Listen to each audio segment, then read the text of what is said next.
Imagine Alice Cooper with about 1/100th the money. If the Cramps had been a heavy metal band. Crazy as H, blood-splattered, ear-splitting hilarity. The Wizard of Oz meets splatter horror films. The gag is, you're in the splash zone. You're covered with goo and blood, and if you're not completely soaked, you didn't have a haunted garage show. It's like going to a horror movie, except it's actually happening. It's basically walking into the most brutal, gory film right in front of your face. It was probably the best part of my life. I think of him as a guy with commitment to his art. That's Dookie. I mean, he wants to take it as far as he can take it. You gotta see this band. Wait a minute, you're gonna get this. Oh, thank you.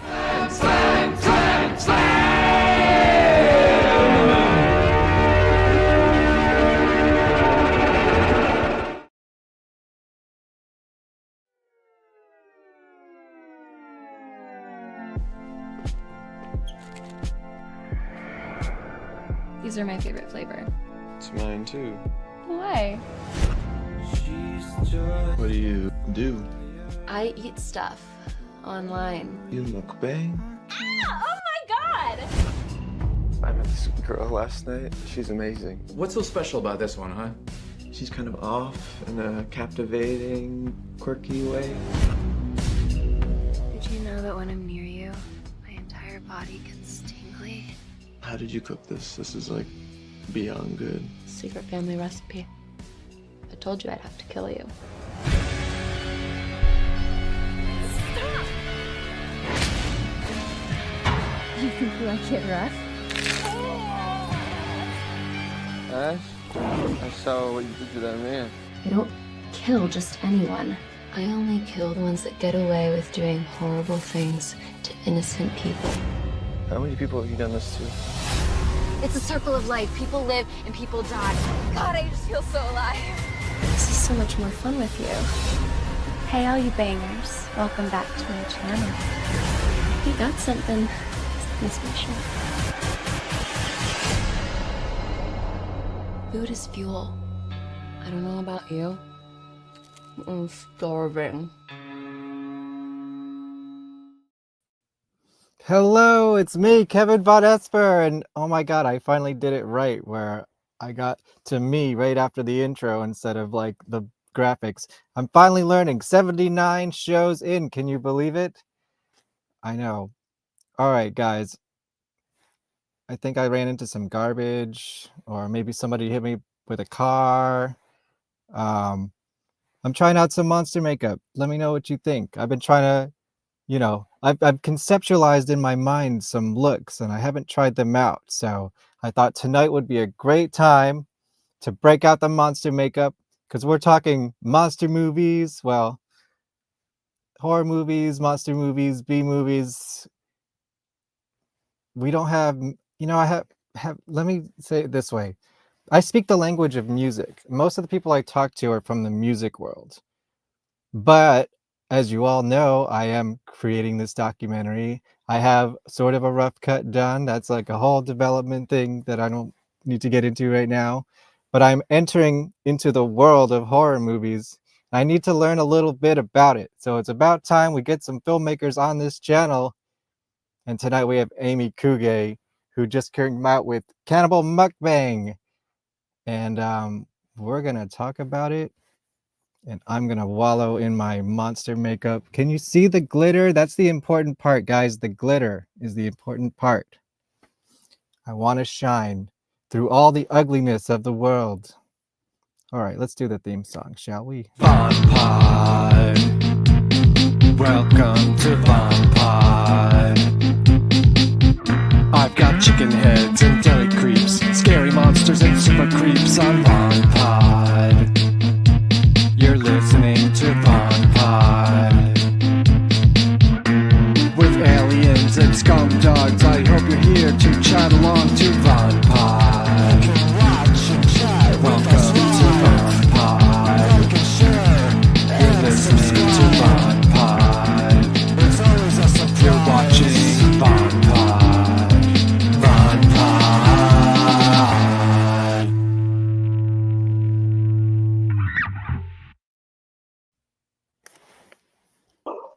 Hello. I love that. That intro's so good. I was just like dancing the whole Oh, time. thank you. Well, may I do a plug real quick since you already segued into it? I hear Yeah. tomorrow is Bandcamp Friday. You know what that means. If you buy anything on Bandcamp tomorrow, the artist gets all the profit. So it's a good time to buy my album, Quarantine Dream, which features the VonPod theme song on it.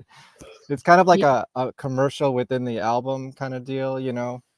I love it. I love Yeah. it. Bandcamp Friday's the best. Support your artists, you guys. Exactly. I'm sure the person who did the music for your film is on Bandcamp. Maybe Yes, is there Alex anything we can Cuervo. plug for them in the meantime? Alex Cuervo and his side projects are the Erie family and then a Spectrostatic. I believe that's how you say his name. He has a lot of different projects. So if you want to support him and you like the music from Cannibal Mukbang, then you can find him on Bandcamp.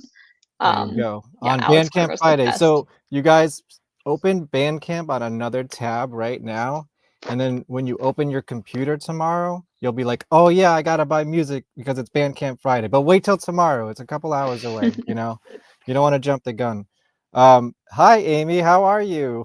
I'm so good. Thanks for having me, Kevin. I'm so excited to talk to you about Cannibal Mukbang, and I'm really thrilled to talk to you also just about like music and stuff because we Sweet. talked briefly, but it sounds like there's so much going on in your world right now. There And is, and people need to know about it because in the next year, I think everything's gonna blow up.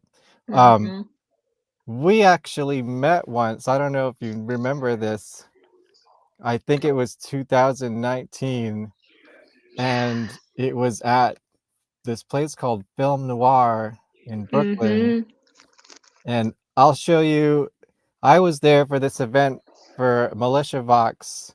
It was like a video collection. I think we were doing it in some sort of 3D immersive thing she created for it, but I filmed and edited all the music videos with her, and I didn't even know there was other things happening there. I think it was like a fear. yeah, oh my God. So All I right, used so to I work have for I Fear have some NYC. pictures. So those are some pictures from that night. That's Militia. That's like our little posse. That's Corey Glover from Living Color was there to see the show. Yep. And then that's you. I think at least one of those photos is from that night where we met. Yep. Yeah, I think it was the one where I'm like I'm like playing with the candy. Yeah. God, Okay. Fear NYC, that's crazy. That was so long ago. I feel like that maybe was that 2019? I think So that was I think 6 it years, was. Yeah, almost 'cause it 6 was years definitely ago. before the pandemic, but not, you know, Yeah. probably like right before it because it was probably around Halloween. Do you Yeah. remember what you were there for, and do you have any other connection with that place? Yeah, so I was there. I used to do like the social media for Fear NYC, and yeah, I mean, Will, the guy who runs Fear Film Noir, is so cool. I every time I'm in Greenpoint, I stop by and say hi to him, and he just has so many good stories, and he's just such a like niche cinema lover too. So yeah, I love film noir, and I miss Fear NYC. I don't really know what's going to happen with that, but What was that, like a it was website fun. or? No, it was like a film festival. It was a horror film festival. It was a Okay. very like, yeah, like Brooklyn-based horror film festival. I only worked for it that 1 year, and Oh, then so you were okay, so you were working for the yeah, festival. I got you. yeah, I was working That's for the why you festival. probably had your cameras, right? Okay. Exactly, yeah. Um, I showed up God, that's thinking our crazy. thing was part of that, and it was just totally separate, but the banner was still up, so we took pictures with it. I Yeah. learned that later. I was like, "Oh, we're not part of this festival. We're just this other thing happening that night." Also, my roommate is an artist, and she's working on something behind me. I hope you don't Oh, mind. that's great. No, we love the theatrics here on the VonPod. Yeah, The all more the activity, cutesy the art better. is hers. Her name is Eliza Dumas, and her Nice. Instagram is Eliza Doodles with 2 U's. So I will follow that after the show. yeah. So, okay, I want to talk about this. So, like I was saying in my intro, I kind of speak the language of music. That's kind of what I've known most of my life. But I want to kind of translate that language into the film world, you know, like all my ideas of how music and concerts work. I need to translate that, and you're gonna help me. I think I'm gonna trap you tonight, and you're gonna help me understand the film world as opposed to like how I understand other, medias. I'm here. I'm here to help. Let's do it. Let's talk. And in particular, I guess we'll start here with that. Tomorrow I'm going to this music festival, Dark Forest Fest, and I'm working there for 3 days, right? And big 2-day, 3-day concert at a hotel. It's a convention, it's all the vendors and everything. And I know there's horror conventions. I've only been to 1 or 2 of them ever, and I didn't really have the full experience. What's that like for the movie world, and do you participate in all of that? Ooh, I've actually never really been to a horror convention. What? Yeah, I know. I mean, I've been to a lot of film festivals, which Okay. I feel like are pretty similar. Yeah, But that's sort of similar. I mean, speak to what if that's the yeah, I parallel. mean, I would say I would say they are pretty similar, but I think it's just like all kind of the same when you go to these networking type things where just like how you and I met, like we're Yeah. friendly to each other and like asked each other what we were doing and then follow each other on Instagram and Yeah. or whatever we had and now here we are like almost 6 years later talking. I think that that's the magic of social media. There's a lot of evil that comes with it, That's obviously, true, but yeah. a lot of good things too, like connection. And I think that especially like with film, like it's a little harder to like share maybe what you're doing. Like you can share a little clip or something, but it's a medium that's meant to be experienced in a dark room over like an hour and a half or 2 hours or whatever. So I Do think it's a little people different than music. still go? I mean, I guess going to screenings would be the equivalent of going to a concert, sort of? Yeah. Yeah, for sure. I mean, I really value going to the theater. And I try to go I on in a good month I'll try to go once a week to a theater. Wow. Yeah, me and my friends, we call each other the Regal bitches. We have Regal passes, so we'll go see like the new things and just keep up. But there's a lot of really great independent screenings. Like I just went recently to my friend's screening for her film called The Woods. It's her debut feature, and it was fantastic. Like going and getting to see that and buying a ticket that goes straight to the independent movie theater, the Roxy, and also Sarah. It feels good. It's a way to support people, like going to a concert. Yeah. Have you seen any good see, I don't have I feel like I don't have time to watch movies, and I feel really bad about it because I want to, but I like keep myself so busy that when I'm finally eating dinner, watching TV, I'm like, okay, I can do like a TV show, but if I watch a movie, it's gonna take me like a week. Really? Oh man. Sometimes, well, if it's Joe Bob, it takes me a week. Yeah, that's true. Joe Bob is long. Yeah. But I just saw The Ugly Stepsister, and that movie was fantastic. Highly recommend. Okay, I It's like haven't the heard of that dark one yet. Hans Christian Andersen like sort of version of Cinderella, but from the stepsister's perspective. And it gets really dark and twisted. It's really cool. The director, it was her first feature too. Her name is Emily Bleichfeld. I think that's how you pronounce her name. It was fantastic though. And I got lucky. I got like a preview screening because I work for Brooklyn Film Festival. So sometimes I get preview screenings to go to things, and that was one of them. So nice. And yeah. let's at least tell everybody that you made a movie. It's Cannibal Mukbang. You have the Yes, I bought the Blu-ray. Thank you for Of doing course. that. And this was before the other announcement came out of how it's gonna be. We'll talk about that later. Yeah. Oh, thank you. Yeah, of course. Yeah. I like my props. I like my theatrics, and Mhm. the props are part of the show. So I needed to get Mhm. a copy of it. What was I gonna say about that? I totally forgot. I was leading somewhere with that. But I think Well, it's let just me that distract everybody needs you. to know that. Here's my special poster. Ooh. Um, So who did the That's artwork? Let me ask you that.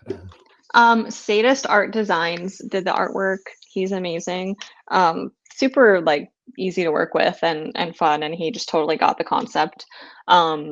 Yeah, we took pictures with my friend Erica McLean and kind of posed the actors in the way that I wanted them to look, and then he just like illustrated it digitally, and it came out so cool. We have some like alt movie art that I'm gonna try to release soon. Ooh. You're the first person I told that to. Ooh, is it gonna be a squishy?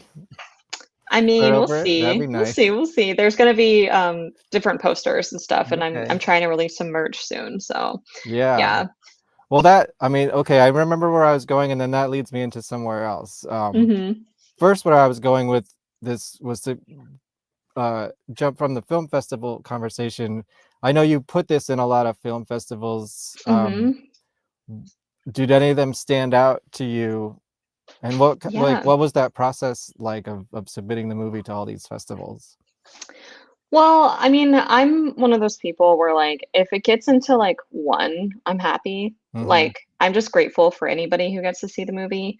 The submission process was really fun and honestly kind of addicting and bad. Like you need a budget for submitting to festivals because it gets a little Right. pricey sometimes. That's But I yeah. knew like there are ones that I really wanted to debut at, and I wanted to have the world premiere of Brooklyn Horror because like I love everybody that works there. I've been doing like working on their social media for 4 years now. I think this will be my 5th year doing it. And I knew that like they would watch the movie and not be like, "Oh, you're in because you're our friend." Like they're very critical about films, and so when they liked it, I'm like, "Okay, this has a chance of like doing pretty well." So it had the world premiere of Brooklyn Horror. It was great because we filmed a lot of the movie in Brooklyn and in New Jersey. So like all the people, like the crew could come and a bunch of the cast could come. So it was really important to do that. And then the other festivals that were great were Screamfest. We did Screamfest LA, Screamfest New Orleans. We also did Chattanooga Film Fest, which was great. We did Atlanta Horror, which was great. We also did Fantastic Film Fest Australia. That was incredible. And then this film festival, well, Austin Film Fest was like a dream come true, like one of those festivals that I submitted to and had no idea that I would get in. Like it was a Hail Mary type of festival. And we got in and we screened during the same fest as Saltburn and The Holdovers. Like those movies were playing at the same festival as Mukbang, and it just felt surreal. Did you go to all of these, or could like? Yeah, well, we went to the really? Saltburn screening and I mean, Celine I mean, Song just and like all the film festivals in general. not all of them. Yeah, The that would've ones been that quite a few. yeah. No, I tried to go to as many as possible, but I I like bet. Yeah, I would want to I as knew well. I needed to go to Austin Film Fest because like Corinne Kusama was there and Celine Song was there. Like there are so many amazing filmmakers that I respect that I wanted to just like be in the same place as. Yeah. It was really cool. Those were definitely like the highlights, I would say. There were some really good like virtual festivals too, and also Soho Horror Film Fest in London was awesome. The crowd there was great. Like I had a lot of people message me after that, and you know, it's just nice to connect with people that like understand what you're trying to do from all over the world, you know. See, this is great. Now I can just play this back and write that down and submit my documentary to all these film festivals. Hopefully, Yeah, I'll give you a list. I'll give you a list. And great. it's different I'm like what taking genre, notes, you know? Yeah. Like there's some festivals that are better for documentaries and some that are better for horror, you know. Yeah, I need to know these things. So this is, I think, could fit into both because I think the fan base for this is going to be mostly like B horror punk rockers. Yeah. You know. Yeah. And that they probably hang out at the horror things more than the documentary things, I would imagine. Like this would be a great midnight movie. I don't know if that's possible, but well, anyways. documentaries do well. I mean, I really think you should submit to Brooklyn Horror for sure. But yeah, I'll give you a list. There's so many. I feel like documentaries are really having like a moment right now too. Great. This is my moment. You see it is on your my moment. face. I'm shining. I got hit by a disco ball, so now I'm shining permanently. That's my story. That's my lore. It looks like it hurt, but it was worth the pain, wasn't it? It's gonna hurt coming off. Yes. I like that you're laughing about it.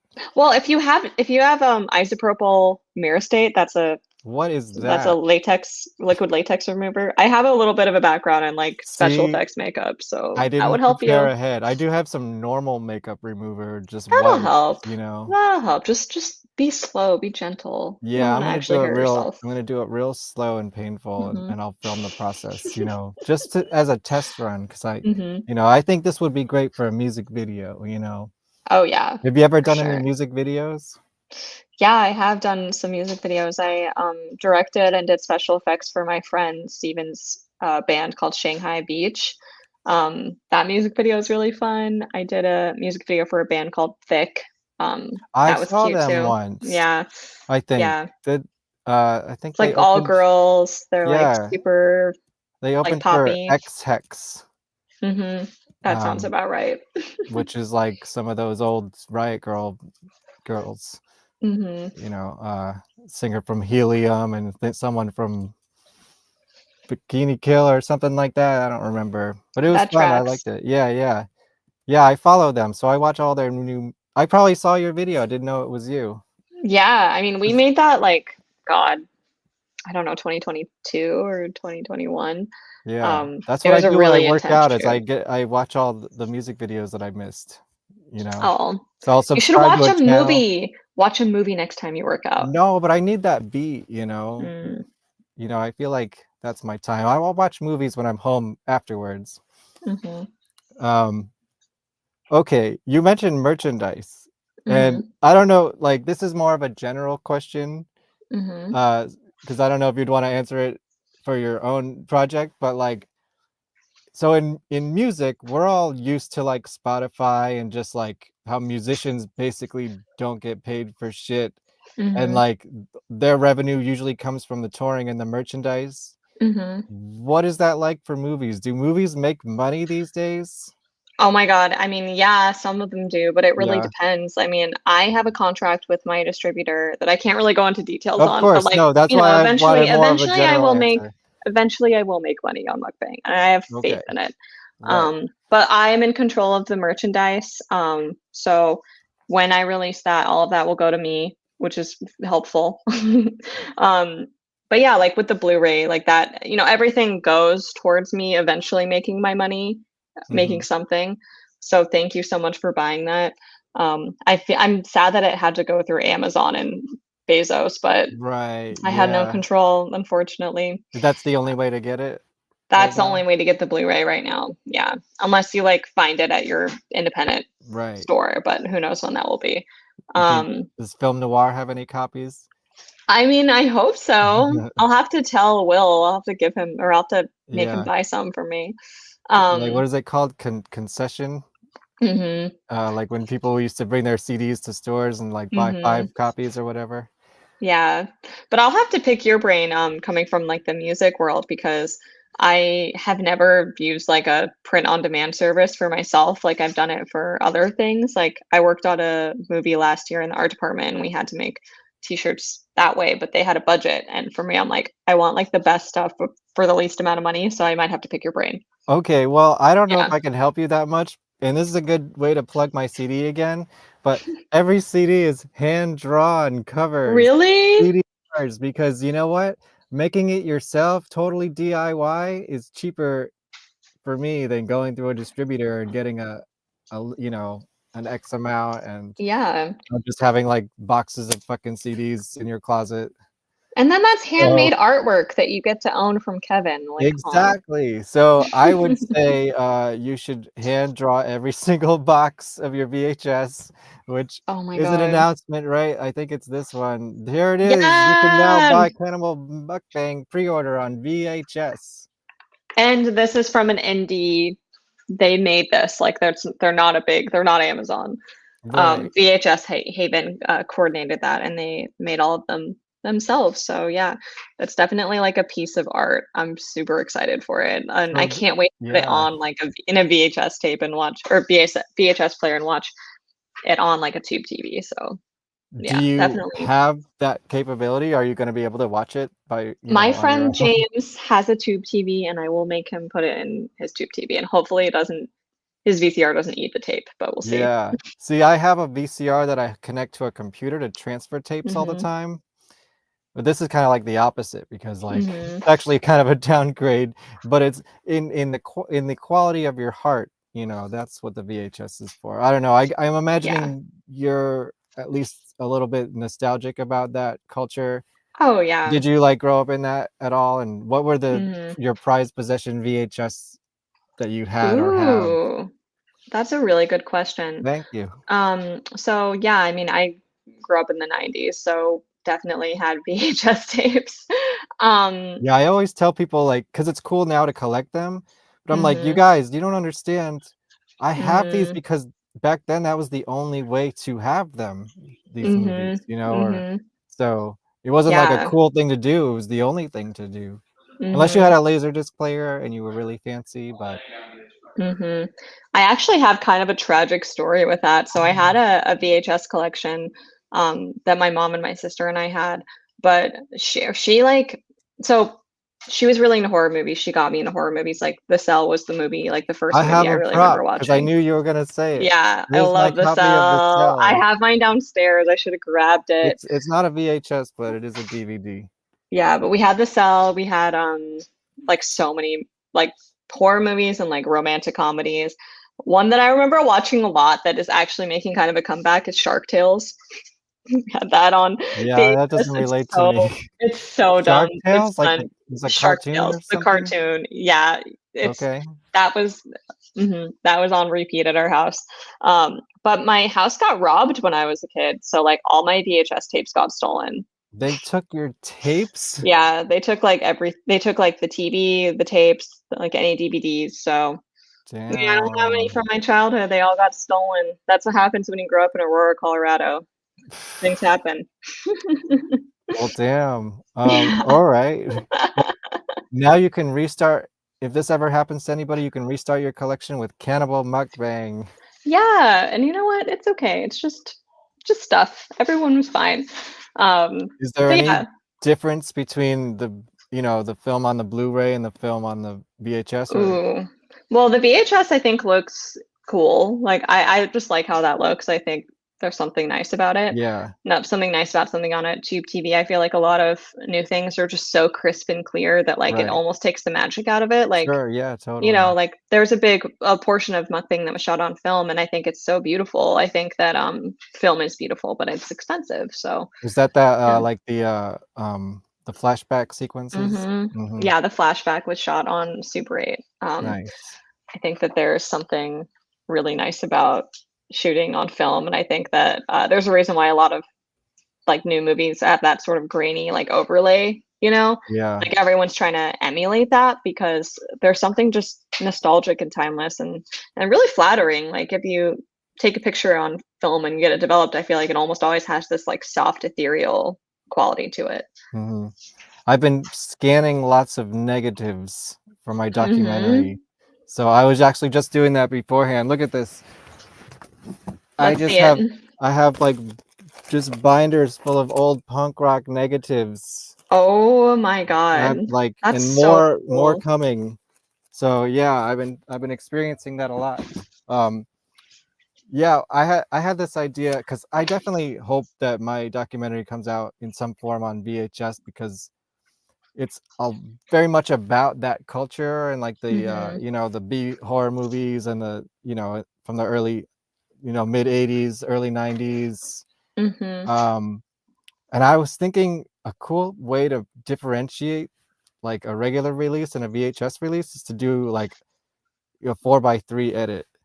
You know what I mean? Like the format. So it's not like letterboxed. And Yeah. just like something a little different, you know, but of course that's all me because I'm the editor, I do everything, so I'm just always creating more work for myself. That's true. That is a lot of work because then you have to reframe some things too, Oh you know? yeah, I'd have to go through the whole thing. But I mean a lot of the source material is already in that format, like the VHS tapes and everything. I'm actually having U-matic tapes being transferred for me right now, like all sorts of crazy stuff. And yeah, I don't know. That was just throwing that out there. God, what a process for you. I'm It's excited. kind of fun because it's a passion project, but at the same time, I'm just like, okay, I'm ready. I'm about ready to toss this along the way, you know. I know how that feels. I mean, I had this idea back in 2020 Yeah, and I wrote some exactly. of the Me scripts too. back in like 2017, like that connected later. Like I would use some of the dream sequence imagery that I'd written for another script and I just plugged that. I took that and plugged it into the script. So it's Yeah, a this long was a process. pandemic project, so it started about first couple of weeks of quarantine. I was like, you know what? Before all these old punk rockers die, I need to like rescue their closets and garages full of stuff and negatives that no one's gonna see unless I do something about it. related to that sort of, I think I know your answer, but I want to hear what you're gonna say. Mm-hmm. Do you have any favorite B movies from that time period, the 80s, early 90s? Yeah, I mean, I love Frank Henenlotter a lot. Like, I really like Brain Damage is one of my favorite movies. Hence, one of the That's in my characters, notes. I was his like, little nickname is Brain Damage. my Yeah. question about that was, did Mm-hmm. you backtrack from the name to put it in the script, or was it natural? Like, were you like, I want to make a Henenlotter reference? I wanted to make a Henenlotter reference, and I also wanted the main character to have something like physically wrong with him that like I wanted you to never really trust how like with it he is. And I don't know if that really translates because he's just so charming. I feel like the character is so sweet, but like he has head trauma. He has like a metal plate in his head. Yeah. And I think that it just kind of all like worked together. Like I wanted to have a Brain Damage Henenlotter reference because I think that movie does a really great job of like portraying a tragic romance in a like comedic but also like really sad way. Like that movie has one of the saddest endings I think I've ever seen. I don't know if you've seen it. Yeah. I can't remember. The one I have at arm's length is Basket I love Case. Basket Case Of course, too. that's the one Basket I Case have. is classic. And of course Frankenhooker is amazing. Right, I don't But, own that one, but I should.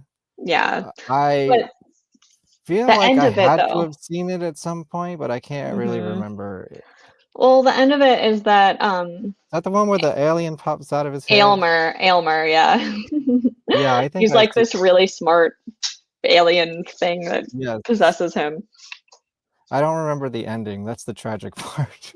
The end. You don't have to spoil it. I'll have to go watch it again. It's just so New York and so sad, and you just feel like it's just a bummer. Like the movie's so funny, and then it ends in such a sad way. But I like that, and I kind of think I took a lot of inspiration for Mukbang for that. Like, spoiler alert, the ending's really sad. I wanted it to be sad. I wanted to make people like upset and really think about who they would align with in that situation, like who they would relate to. Which leads me to my question for you. Who do you relate to? Like, were you team Ash or were you team Mark or were you team Maverick? That's a really tough question. Mm-hmm. I mean, I guess I'll have to say Ash for the sake of this conversation. I don't want to get canceled. Come on. You're not gonna get. I mean, tell me what you really think. There's no canceling because none of the characters are good. I think, yeah, that's exactly where I was gonna go. Like, actually, they're both kind of terrible, but in like different ways. Mm-hmm. You know, I mean, they're both good in different ways too, but yeah, they're both like complex people. They both have their. It's like, remember that dress that you either see it as gold or blue. It's kind of like that. It's like depending on which day you look at it, your opinion could change, I think. Yeah, I love that. I love that analogy. Well, and can I flip this around in a way? Because I know I've been following your press tour, so I've been hearing a lot about this movie. And I know originally you sort of based Mark on like a version of yourself, right? Yeah. So are you him in that situation? I mean, in a way, yeah, because if that was happening to me and my sister was like someone was forcing me to kill my sister, I don't know if I could do it. Spoiler alert, just in case. You know? Yeah, like if someone had put me in that situation, like it would be extremely hard for me to decide what to do. And yeah, you know, but it's different. It's different. And I think that's why it's a fun script and why people are upset about it or resonate with it, because it does make you think about stuff in a way that like there isn't a black and white. And I think that that's how life is, you know? So do you judge people based on their answer then?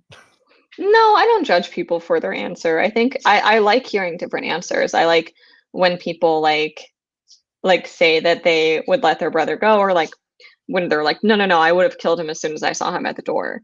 I'm like, oh, okay. But I think that says more about that individual person and like their feelings towards like family. And for me, like just I love my sister so much, and that's why I kind of based Ash's sister off of my sister, like what I would do to like help her and like how upset I would be if something happened to her.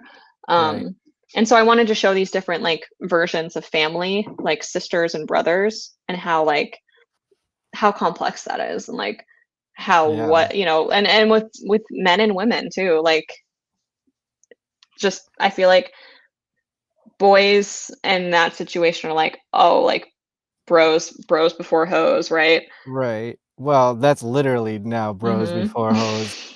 Yeah. Well, I feel like my answer would change depending on like, okay, spoiler alert, go watch the film, guys. We're already destroying this thing, so it's about the journey.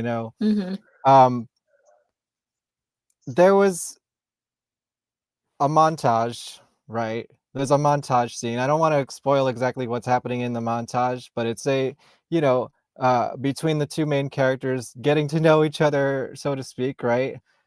Um, and I feel like if that had spanned like years and not just like days, I'd feel different about that situation. I didn't feel like he knew her long enough to like just kill his brother. But maybe like after a couple years and you like kind of that's your new family, that could change. That's my opinion. And I love that you said Because that I mean, you're so right. There's also another sort of spoiler, but like this whole montage happens before a very key component of like a relationship happens for them. Yeah. Sex. I'm talking about sex. Just in He's case talking anyone's about bing-bonging, about intercourse. Bing-bonging in the Cannibal Mukbang. Yes. Exactly. So it's like, okay, you only did it like once. Like, how much of an allegiance do you really have to this person so far? That's my quandary with it. Yeah, and I think that his brother also knows what his pain points are, and he knows that he's insecure about this girl. And so when when he's on the table and he's like, she doesn't even like, you think she likes you, look at her, look at you, how could someone like her actually be into someone like you? Like, he knows what to say to Mark to get him to like think about this and be like, does she even like me? Like, he already has these feelings, and I think that we can all, like, almost everyone I know can relate to those feelings where you just don't know if you're like actually, if this person actually says and like feels the things that they're saying to you. You know what I mean? Like, I think that there's a lot of nuance with new relationships, and they're in this phase where like he's getting love bombed a lot, and he actually, you're right, he doesn't know her. Like, he has only helped her kill people. What does he really know about her? And it's like, yeah, I don't know. That is kind of a weird relationship. That's why this movie is very entertaining. That are like Team Ash all the way. Right. They're like, I would die for her, and I'm like, okay. Well, there is that aspect. Well, okay, this leads me into some other questions about the movie. And again, I don't know if you want to reveal things or not, depending on. Hello. We love the pets of the show. I don't have any, so I need to look at my guests' pets. Oh man, now you derailed my train of thought again. Okay, yes. So, based on how much you want to reveal, because I know I'm fine with. Eventually, you're planning like a sequel or whatever. Does the cannibal lore? Is there like a cannibal lore that hasn't been explored in this movie yet? Like, is there much more deeper, like more of a supernatural thing happening? And does that give Ash certain qualities that would make men want to kill for her or die for her? 100%. Yeah, I think that there is more of a lore, and I think that she does have like some superhuman strength, which we witness in the movie at times. But it's kind of like, to me, like the way I think about it is it's sort of vampiric, where she needs to keep eating people to be, powerful and have this strength. And she even says during the flashback, like, it gave me strength, new life, a purpose. Like, it like gives her strength. And so for me, I don't want you to know how old Ash is. Like, she could be much older, like the woman in Dumplings. Like, she could be actually in her like 50s or something, and she just looks really young. Like, maybe this is giving her some extra juice to like have this vitality and this like youthfulness that attracts people. I think there's something really cool and interesting about that. And I think that in like cannibal lore, like I don't know if you've seen Ravenous. No, oh god, if I did, it was a long time ago. So good. Well, I love that in that film, like, he, like, the guy who is the cannibal in that movie, he's kind of similar to Ash, where he has this like sensuality and like this, I don't know, it like makes him like hotter and like more Like a charming. charm. Yeah, like Yeah. okay. And I Yeah. think there's something interesting about that, and like there's just so many different paths you can go.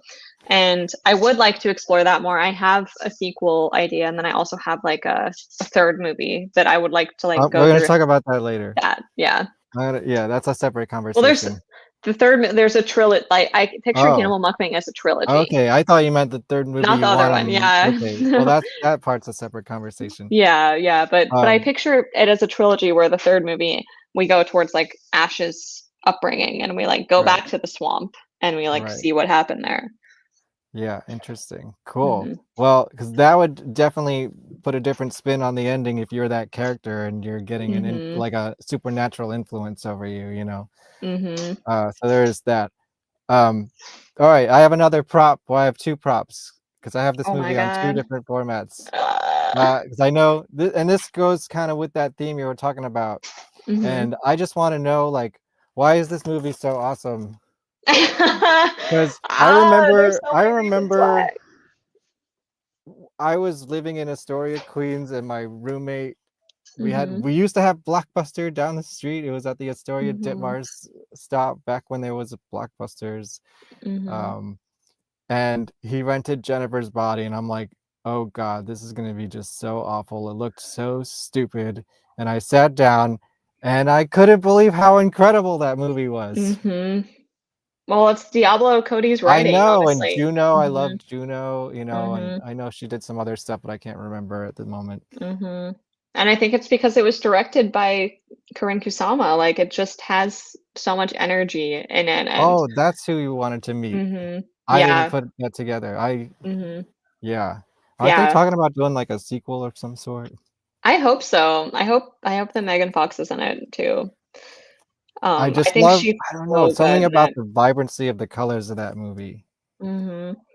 And like we're both emo kids. Like it's an emo movie. You have Kyle I'm more of a Gallner. punk rocker, but I know you're an emo I kid. well, I think they're tied. I think they're tied. Yeah, But I was a little bit, I wouldn't say I was emo, but I saw the scene emerge. yes. I'll Mhm. say that, you know, Mhm. like so Well, for we're both okay, alt kids. We're right. both alt kids. Well, I let's think go it's there. under the I forgot umbrella. my Chemical Romance prop upstairs, but am I the only one who's gonna say that you know, I know you talk about the plans for your next movie, Mhm. Trust Me on other shows, and nobody has caught that reference yet? I know. You know what the reference is though. Yes. I'm not okay, trust me. Come Yes, and I have on. a kind of funny little anecdote story about that, which is probably gonna Wait, bore tell me. everybody, but I just have to get it out because Mhm. like it's relevant to like this week in my life. Mhm. All right, so everyone knows that you can go buy my album Quarantine Dream on Buy it. Bandcamp Friday. But before this is the third of a trilogy of albums. It's my Quarantine trilogy because it was all music started and somewhat based on the the quarantine pandemic experience and whatever. But my first album, let's see, is Welcome to My Pity Party. And I had a song on there called Hits. And there's a lot of like pop culture references, musical references, and all sorts of stuff and hidden in these albums. It's kind of just, I guess, how my natural creativity has started to come out these days. And so there was Mhm. a little part in that song where everything goes silent, and then the next line is "I'm okay" Mhm. with making hits or something like that. And I was like, this would be funny if I made a My Chemical Romance, you know, reference there. And I Mhm. recorded it as "I Promise" Mhm. because I didn't listen to the song back, and I just thought of the title of the song, and I'm like, "Trust Me is not in the song. I Promise is." Mhm. So I just said that, and then after the album was released, I'm like, "Oh shit, I fucked that up. It's supposed to be Trust Me." But I'm okay. I feel like that's still kind of a deep cut reference. It is still a deep cut Mhm. reference, but my brother is remixing some of the tracks for me for his own Mhm. personal project. So I'm Mhm. like, let me go back and fix this. So I fixed it, and the next time you hear that song, it will be the correct reference, and it is Trust Me. I'm Okay, excited to so hear it. your next film you want to make is called Trust Me, and it's like an emo Mhm. film. Can you reveal anything about that? Yeah, so it's for people that are fans of Scott Pilgrim, Green Room, Weekend at Bernie's, Green Queen Room, of the that's the Damned. Nazi punk movie, right? Yeah, it's Yeah, gonna be that a was band great. movie. So we're following a band in 2004, and they're like super poor. You know, they're struggling. They're trying to make it big, and this is before emo was popped off like the way that it did with My Chem and Fall Out Boy, and you know, Mhm. um, so it's that time period, like that beautiful time when like skinny jeans weren't like everything yet. Like we're getting into that. The side parts weren't all the way. They were pretty side. Yeah. They were side party, but it wasn't like MySpace with like the huge, super colorful emo stuff yet. I feel like it was Mhm. before the scene really like got legs and ran. Yeah, when I was in Um, college, it was no, I was in college in 2002 to mhm. 2006, so that was kind of like the time period right there. Yeah, like I feel like people were starting to wear like kind of tighter jeans and like just like things weren't all the way yet. And I think that's such a cool time period, Mhm. you know. So it's also a time so in 2004 is an important year for the music and also for me because I experienced a really intense tragedy in my family and it kind of has something to do with the script. So the script is going to be like a horror comedy about a band. The lead singer kills herself. The bass player can't accept it, so she tries to resurrect her, and she accidentally summons a rock demon in her body. And the demon like gets them more powerful. Like they start to gain more fame, and the bass player has to decide like, is this okay? Am I okay with becoming famous and like selling out? At the expense of the demon like sucking the vitality out of all the town people, Oh. or am I going to kill the demon again and like kill the only part of my friend I have left? So that's like the long log line for it. Awesome. Yeah. Yes, I will watch that movie. It's gonna be cool. It's gonna be a really hot, fun movie. And Mukbang explored a lot of romance and relationship stuff. This is more like friendship and like suicide and self-harm. So But it's still a comedy, but it's sort still of? a comedy. Okay, great. Okay, I need a little bit of levity with my suicide. I know, yeah. Well, I mean, yeah, it's Or it's a tough unaliving, as they say on YouTube now. unaliving, yep. I'm gonna get Mhm. demonetized now or whatever. I know. I'm sorry. Self-harm and That's okay. unaliving. Yeah, But yeah. you can bleep out when I said that word. Yeah, it's okay. It's okay. I like to make fun of the algorithm. Help me fight the algorithm, guys. Push like and make a comment and tell your friends And about this subscribe. show. Come Yes, on, guys. subscribe. Come on. Yes, I am finally monetized, but it's like it's such an uphill battle. Mhm. Okay, let me pick a few little topics and then we'll land this plane. How does that sound? That sounds good. Where do I want? Oh yeah, well, in reference to the emo stuff, Mhm. my personal connection to that is my hometown heroes here from Rockland County is Coheed and Cambria. Oh So my god, I love I Coheed and Cambria. saw them when they were playing, the local church and the local Mhm. bar when they were Shibuti, Oh just my becoming god. Coheed and Cambria, and I have a bunch of it on video. It's on YouTube and stuff. Go watch it. Oh my god. That reminds me, I have a prop for you. Give me 1 second to get it. You need to read this book because it's so good and it's helped me a lot in my research. Where Are Your Boys Tonight? It's The Oral History of Emo's Mainstream Explosion, 1999 through 2008. It's All really right. good. And the guy who wrote the book interviewed like all these different people, and it's just all of his conversations that he had in like order. So you kind of get to see like how things sort of erupted from like 1999 on. Right. Very good. Well, what were your bands of that era? Like, who was it for you? I mean, I grew up in Colorado, but I loved Taking Back Sunday, Mm-hmm. and I love Thursday, and I love Brand New, and Okay. obviously I love My Chem. Yeah, My Chem, I think is my favorite. Like, I don't really get Mhm. into the emo too much, but Mhm. My Chemical Romance is just an amazing rock band, solid rock band, Oh whatever else yeah. you want to call it. That one album with the song we're talking about on it, one of the best records of the whole decade.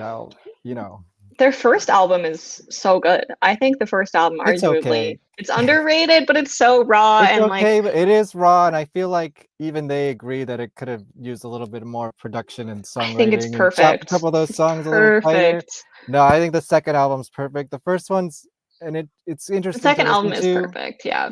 And then even the Black Mhm. Parade, I'm like, yeah, it's okay, but I don't I know why that agree. one's the iconic one, and it Mhm. should be the other album is Because that's how it always Helena, man. goes. Like that song is like mind blowing. I know, and like I want my band and Trust Me to sound like them on their first album, like unrefined talent.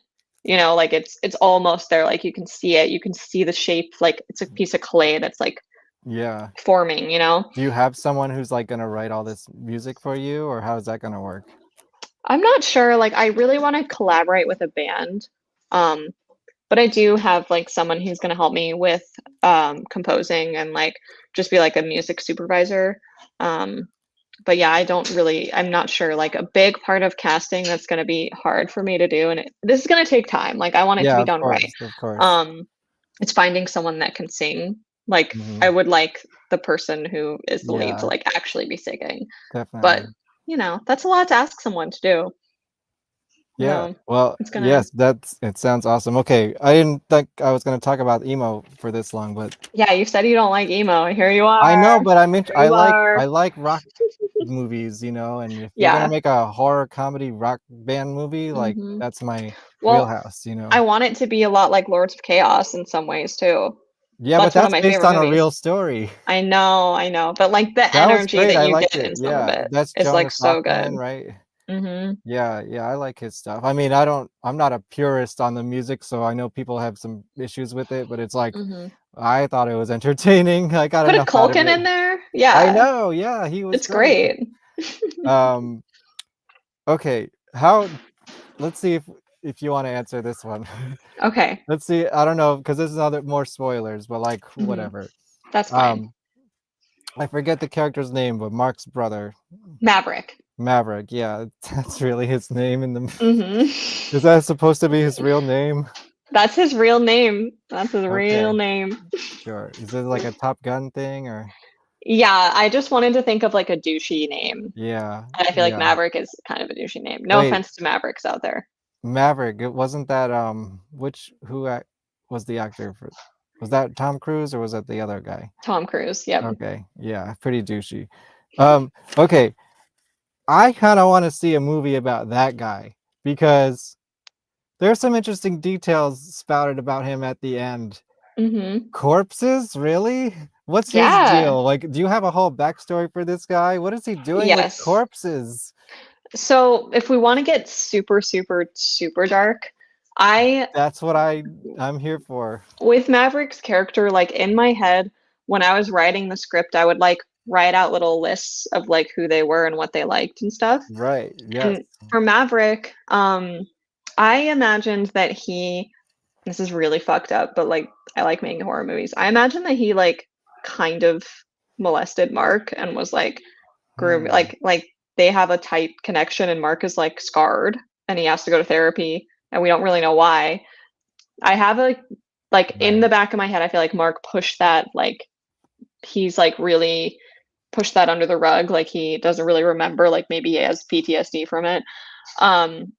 But Maverick also, like their family, they're like orphans, so I feel like Maverick probably got molested or like something bad happened to him when he was a kid and that made him a little crazy and like want to do all this stuff.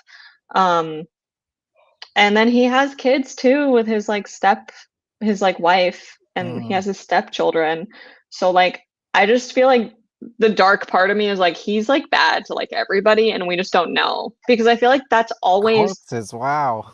Yeah, well, I Is just this like think some that like Texas chain, or is this like some American Psycho shit? necromantic, yeah, American Psycho. Like he's one of those guys that is so handsome and charming and like just so over the top alpha that like you're like, okay, he's just an asshole.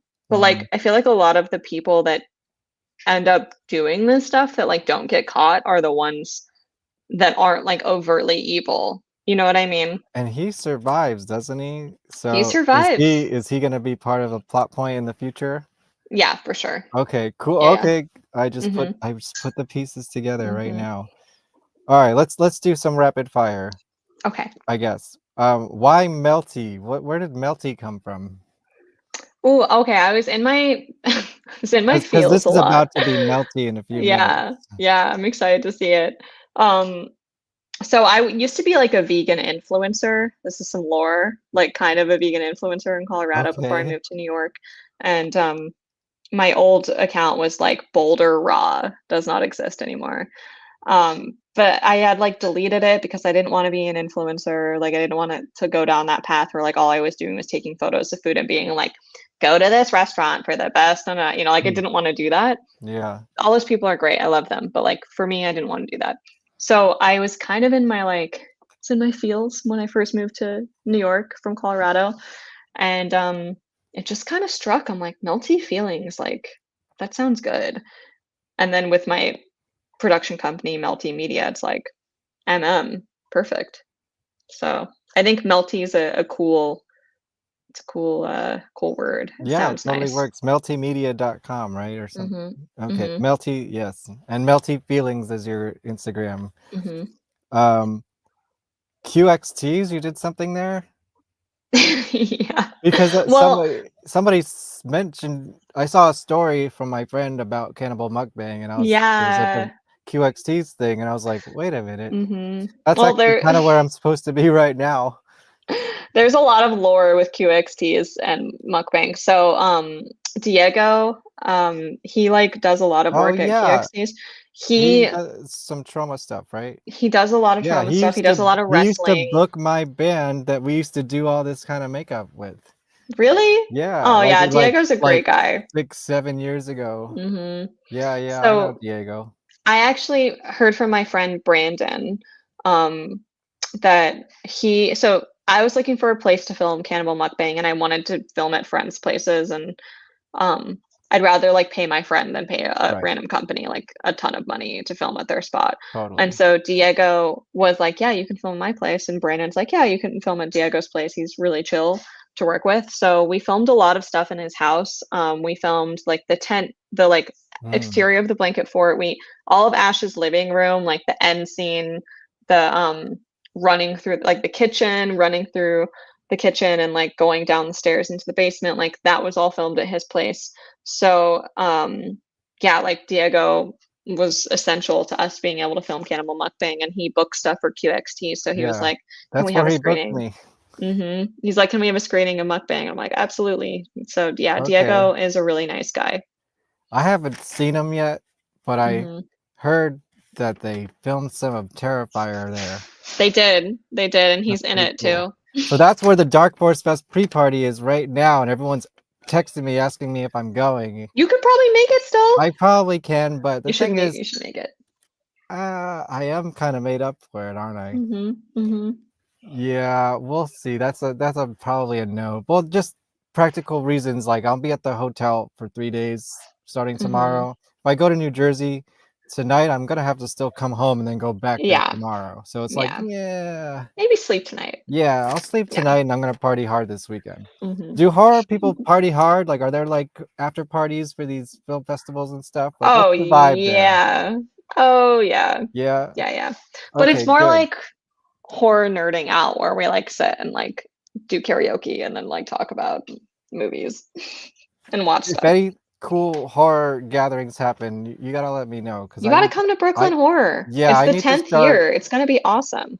So that's like a film festival. When is that Mhm. happening? In October. It's fantastic. I'll send you the information, but I do the communication. I manage the communications for them, so it's Great. going to be cool. You should Okay, definitely come. cool. Okay, QXTs, B movies, physical media, yeah. My Chemical Romance, Mhm. music videos. We did most of it. I saw Lucky 13 at the end of your credits. Did you film there? Mhm. Mhm. Yeah, we filmed the date sequence. The first date with the girl with the chips. That was at Right. Lucky 13's. Yeah. Gotcha. Yeah, I know a lot of people who dance on that bar. Yeah, that place was awesome to film at. Yeah, I like that place. I got a lot of friends play there all the time. Let's see. What's Megafoot? Megafoot was a project that Justin Martell and Matt Mangiarides were trying to make back in like 2014 or something. It was like a whole Kickstarter.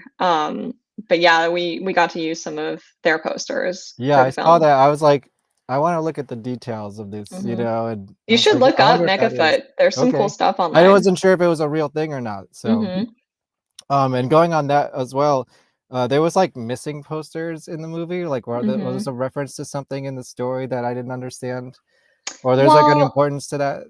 yeah, there is kind of an importance because like the whole movie, there's like the radio plays and it's like another body was found on the side of and like all the missing posters and stuff. It was more of a commentary on just how like desensitized we are to like all these people dying.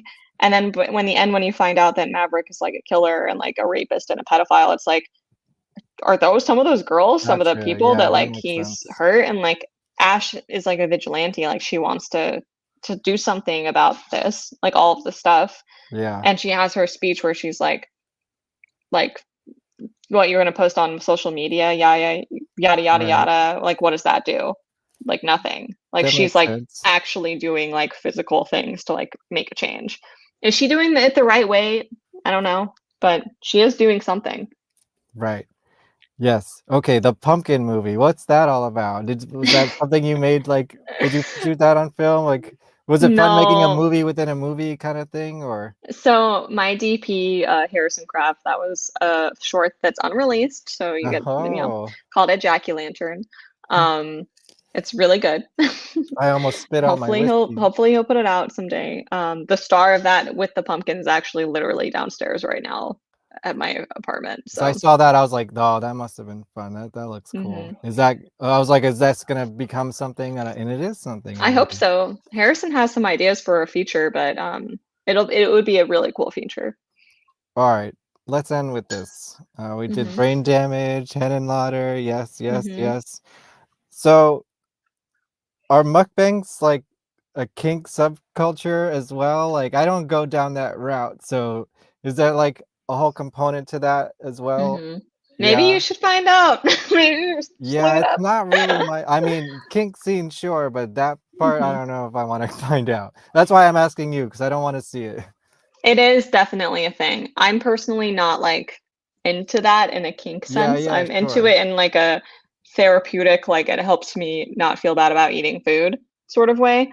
But a lot of people do like that as a kink. And there's definitely some channels where it's just a woman's mouth like this close to the camera eating, or it's a woman with like her cleavage and she's like super dressed up and eating, and it's a thing. People have feeder kinks. I feel like that kind of goes into that And territory. is Mark like a voyeur? Does he like watching all this stuff happen? He loves it. Is that part of his He thing? can't connect. Right. He's like, I want to connect in any way I can, So he's like connecting with people by watching them, and he connects with her initially by watching her. Like he had seen her YouTube videos before. Yeah, right. In my head, exactly. Right. Mhm. Okay. That's pretty much everything. Not you ending with the feeder kink. No, well, this is more of a comment, but like, whenever I see Mark, it reminds me exactly of somebody I know, and that's probably true for everybody. Is that true for you as well? Like, I gotta send you some videos of my friend who's in a band, and I'm like, oh my god, that's him. Oh yeah, for sure. I mean, I think Mark is such a relatable character because he's like sensitive and he is sweet, but he's also so frustrating. Like I feel like we all have that Even one the friend. style, the dress, I'm just like, I know that guy. We all have that friend who's like just getting in their own way all the time and like cannot make a decision to save their lives, literally. Like he's almost like more of a toxic man than his brother is in some ways, because he's the kind of guy who will be like, oh, like I've been nice to you, so you're not going to do this thing for me, versus being like, no, I'm an asshole up front and take it or leave it. Like there's almost something more sinister about that kind of person that like interesting, that like plays the super nice card, but then is like actually secretly mean. But does he know that he's doing it? He does seem a little bit dense. I think he knows, but he has brain damage, Kevin. Right, he doesn't know what exactly. he's like. He's like Is he there an can't alien connect. in his head? Yeah, Is that part of Aylmer's the in his lore? head. Yeah. Okay, that's canon. We heard it right here. Mhm. All right, I gotta ask this quickly. Like, Yeah. April is such a striking character and visual presence. Mhm. What was she like in your mind in the script compared to when you found the actress? Like, did you imagine her as like a redhead, or like what Mhm. was different? No, I actually didn't imagine her as a redhead. I actually didn't I didn't think about like physical attributes of her other than her being a little timeless and like that you couldn't tell how old she was. Right. And I kept my casting like super open. I'm like anybody can apply, like, must look like they can be like in their early 20s though. Like I didn't Mhm. really have like an age range. You just had to look kind of timeless. And also have like a little bit of edginess to you too. Like I think April has that in her. Like that's why I cast her, was just she's Yeah. just so beautiful, but she also has this depth to her like face where you look in her eyes and you're like, there's so much going on. And like I'll never understand it. That like mystery, you know? Yeah. Okay. So okay, last question about the movie. Hmm. I swear. And then I want you to promote yourself and all that stuff. When he gets hit by the car, Hmm. did she do that on purpose? Is he a mark? Is Mark a mark? Yeah, he's a mark. Okay. For sure. I think she liked him. Like she like got this, Does she kill all her boyfriends at the end? Like, I don't is this know. a cycle I think it's a or? cycle, but like maybe not all of them. But I do think that she did feel a spark and she did love him. Like part of her did love him, or what she thinks is love, like what she's experienced in the past as love. She felt for him. And I think that like I wanted to capture that moment when you like meet a stranger and you're like, you almost see like the years flash in front of your eyes where you're like, we could be together. And you Mhm. like don't even know them. Like that chemistry. Like when you like brush someone, like you're walking in the grocery store and you like touch their arm on accident, and you're like, oh, I felt a spark. Like, whoa, this is weird. That So has happened to me once, maybe. It's it's out there. It special and happens. you remember it. It's Oh that yeah. thing that you remember. Like when you see someone's face and you're like, I don't know why, but I feel like I know you. And I think that's what happened with them. And especially with her, like when he walks away and she like looks at him and like kind of laughs. So I'm her like, way of oh, like capturing him is by literally capturing him? yeah. Okay. Yeah. Just being clear, because I was like, it could be a happy mistake, but Hmm. also knowing her character later on, it's like, No, give a girl I some don't. credit, I think is the line, right? Hmm. Yeah. Hmm. Okay, promote yourself. What's Doom Scroll? That's like something else you're involved with that's coming out? Yeah, Doom Scroll is a short that I Okay. I have a produced and question about AD'd. shorts, but go ahead Hmm. first. Yeah, I produced an AD that's going to be out on streaming soon. I can't really say when or where. Haley Zalkin, the co-editor of Cannibal Mukbang, she directed and wrote it and edited it. It's really good. Doom Scroll's coming out. Brian Won't Wear Condoms is another short that I directed, I AD'd and produced that. Jenna Edwards directed and wrote it. She did some Foley and sound design on Mukbang. She's fantastic. We also worked on another project that April directed and wrote and stars in. Right now it's called Like Subscribe, and that's coming out later this year too. Like So guys should do right now. If you're watching right now, I want to see some exactly, likes exactly. and subscriptions. So yeah, I have a lot of shorts down the line. And then I have my project that I'm trying to get off the ground. Trust me. So a lot of things happening. And I co-produced a movie called Black Eyed Susan that's out on Blu-ray on Vinegar Syndrome, and it's streaming too. Nice. Hmm. So yeah, I did want to ask about shorts. The good thing you Hmm. reminded me. Like, I hear all about all these people making shorts, but like, Hmm. is there like, what's the market for shorts? 'Cause you don't really hear about common people like laymen watching shorts. Like, do they end up Hmm. on streaming services, or like, Yeah, shouldn't there be more of a consumption of shorts than there is, or what's the deal with yeah. that? There definitely should be, and for people like you, they're like, I don't really have time, Yeah, and yeah. you can watch a short, and it supports an independent filmmaker and an artist. Shorts will stream on like platforms, mostly on YouTube, and sometimes they'll stream on like other networks. Like I know Shudder has Watch Alter, I think sometimes stream on Shudder. And then it just gives you the opportunity to like have a piece of something that you've made to show that you can make something else. Yeah. So a lot of it is like it's like practice and also like a stepping stone and a piece of work, like a resume builder. And I think that like shorts also give you a way to explore your style, and it gives you a chance to work with people and not be committed for like a month on a project. I think they're really valuable. I don't know why I decided to go with my first like thing being a feature, but I just felt called to do it, and you know, it happened. So Yeah. I watched what was called the Agonizer or something like oh that. my god, the Agonizer. Yeah, I worked with my friend That was the only one I Andrew. could find on YouTube with your name attached. So Yeah, the Agonizer was fun. I like shot all of that and did the special effects, and it was made for literally no money over like a few days. It was really fun. I'm not a DP though, so like I recognize that. Sometimes when I watch that movie, I'm like, ooh, you know. Right. But it was fun. It seems like you've kind of dipped your toes in pretty much everything. Yeah, I've directed shorts a lot in college, but a lot of those I've definitely made private on YouTube. 'Cause- What I like to ask bands sometimes, like, what was your first band and what did it sound like?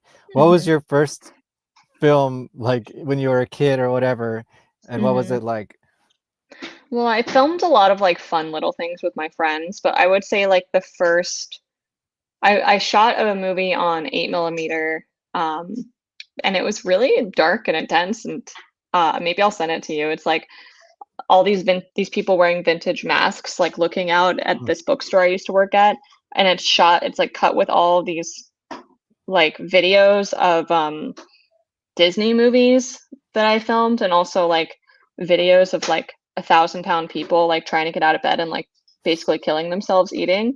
Okay. So I think that I've always had like a horror, uncomfortable like theme through all my things. What was this, in high school or college? Or This was in college, yeah. okay. And No high school films? no, I was a painter in high school. I Oh, painted a really? lot. Yeah. Okay. I used to like that was what I wanted to do when I first went to college, was be a painter, and then I discovered filmmaking and really loved it. But yeah, I think the like first horror movie I made is called Learning Curve. It's a romantic horror where it starts as a rom-com for the first 7 minutes and then shifts into a horror, and I like eviscerate someone and have this guy like kill her on their first date. So Is it a short? it's a short, yeah. Nice. Well, sounds wonderful. I think we did it. What do you think? I think we did it.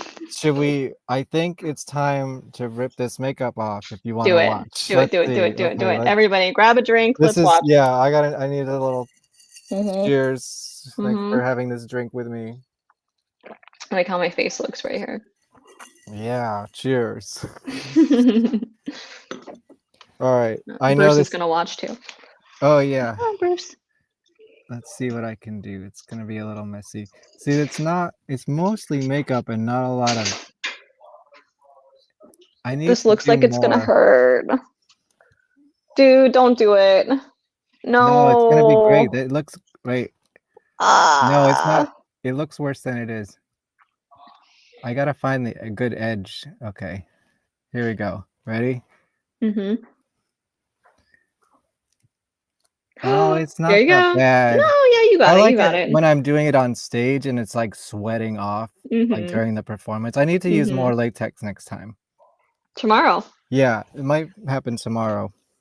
Let's Get your try this one. waterproof makeup remover, and then you can Oh yeah. But it's not layered enough to really get a good grip on it. This is so anticlimactic. I'm sorry, everybody. Wait.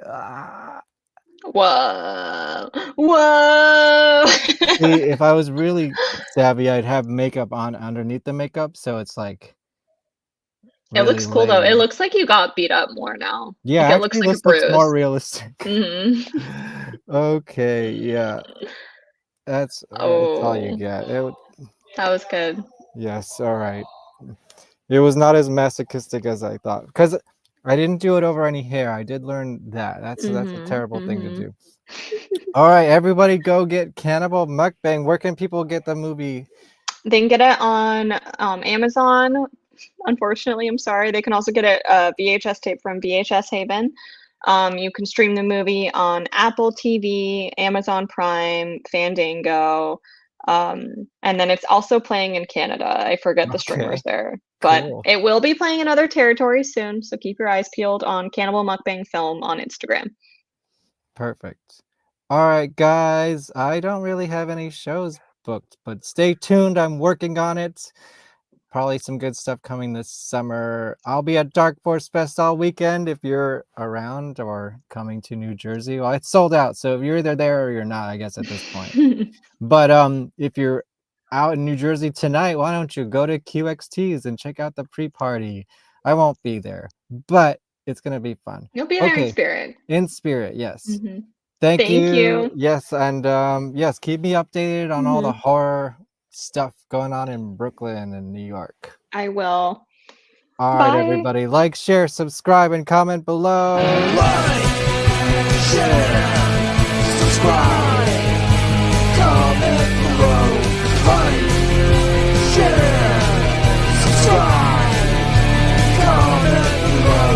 Like, share, subscribe, comment below. Make me a sensation. It's gonna for your soul.